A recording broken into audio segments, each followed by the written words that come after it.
Alors là, grosse surprise, parce que pas du tout prévu, et grosse émeute prévue le dimanche après-midi.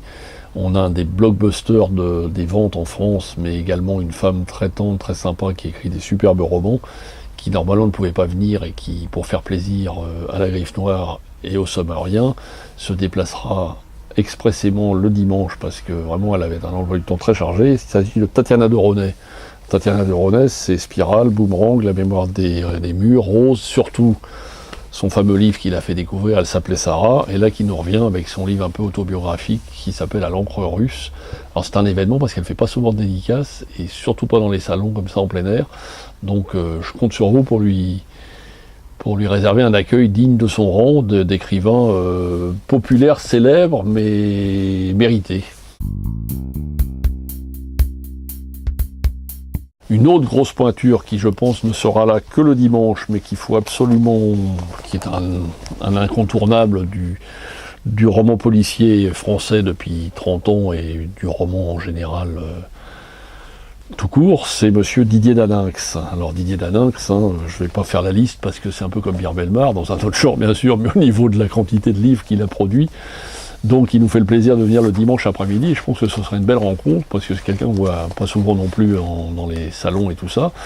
Et il vient en plus avec il y a eu un adaptateur il y a un de ses livres qui a été adapté en bande dessinée, dont l'auteur s'appelle Mako, qui viendra spécialement en plus pour dédicacer. C'est une pointe timide, une légère incursion de la bande dessinée dans le salon, pour, aux côtés de Didier Daninx, dédicacer son livre, son adaptation en bande dessinée d'un des romans de Didier Daninx. Donc c'est une belle rencontre en perspective. C'est également dimanche. Comme vous voyez, cette année, on a relevé le niveau et la qualité et la quantité d'auteurs du dimanche, en espérant juste une chose, c'est que la pluie ne vienne pas un peu perturber, comme les autres années, le dimanche. Mais généralement, les gens se répartissaient soit les 2 jours, soit surtout le samedi.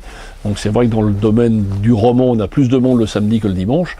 Mais ne vous dites pas, je ne viens que le samedi parce que j'ai pas besoin de venir le dimanche, c'est la même chose. Il y a à peu près 60% de renouvellement le dimanche par rapport au samedi.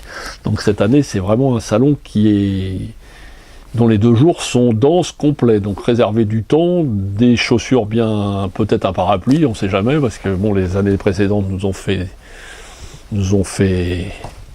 remarquer qu'il fallait quand même se prémunir d'un petit parapluie, et puis un petit peu de sous, parce qu'il y a pas mal d'auteurs, pas mal de gens, donc voilà.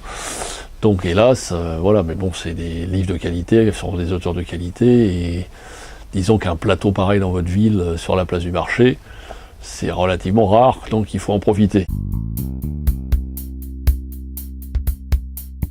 Un autre auteur qui est un des chouchous de Marina Carrère-Dancos dans le domaine policier, qui sera là le samedi toute la journée et uniquement le dimanche après-midi, c'est Ingrid Desjours. Ingrid Desjours, grande auteure pareille française. Il y a vraiment une pléthore et un vivier extraordinaire depuis 2-3 ans, 4-5 ans, d'auteurs surtout féminines dans le domaine du polar, qui n'a rien à envier aux anglo-saxons. Et elle nous revient avec son dernier livre qui s'appelle Sa vie dans les yeux d'une poupée, qui est un petit bijou de terreur et de suspense que je vous conseille fortement. En plus, elle est très très agréable.